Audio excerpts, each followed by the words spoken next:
Des santons. Illustration, Pémanien 20 minutes. La foire aux santons a été inaugurée ce dimanche à Marseille. Dans quelques semaines, un dossier va être déposé afin que le santon de Provence bénéficie d'une indication géographique protégée. Marseille se pare petit à petit de ses habits de fête. Touristes et locaux flânent sur la place du Général de Gaulle, où est inaugurée ce dimanche par Jean-Claude Gaudin la 215e foire aux santons. Sur de nombreux stands, juste derrière les petits personnages typiques de Provence, siège un écriteau bien mis en évidence.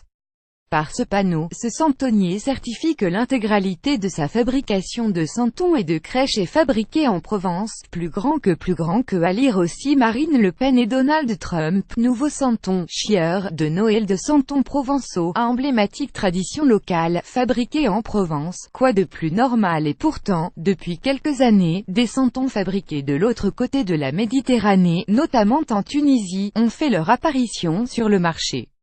Dans les colonnes du Parisien en 2014, un important santonnier de la région reconnaissait sous-traiter une partie du processus dans ce pays.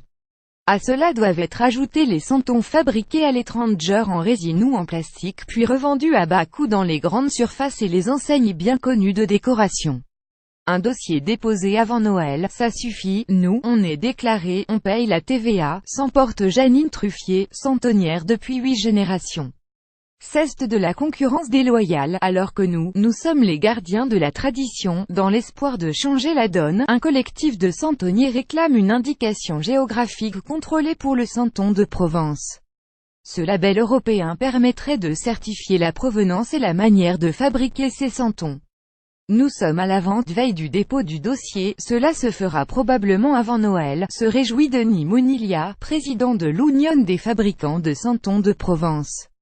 Ce dernier espère ainsi protéger la profession. Quand le doute s'installe, le marché s'effondre, regrette-t-il. La foire aux santons s'étalait le cours Belzins à la fin du 19e, les dames en robe à crinoline et les messieurs en haut de forme. pic.twitter.com U6GTZMIHW, derets@RDRETS December 18, 2016. La constitution de ce dossier ne cesse toutefois pas faite sans peine.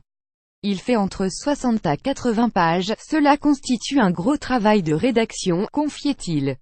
Il a fallu déterminer les contours de ce qu'est la Provence, afin de justifier l'ancrage patrimonial du santon. Le dossier est ainsi composé d'un cahier des charges strict, comprenant, outre la zone géographique, les méthodes et la matière employée. Cela permet d'exclure la résine qui donne un produit industrialisé. L'argile est la garantie d'un travail manuel. En cas de validation, les contrôles seront réguliers auprès de ceux souhaitant bénéficier de ce label.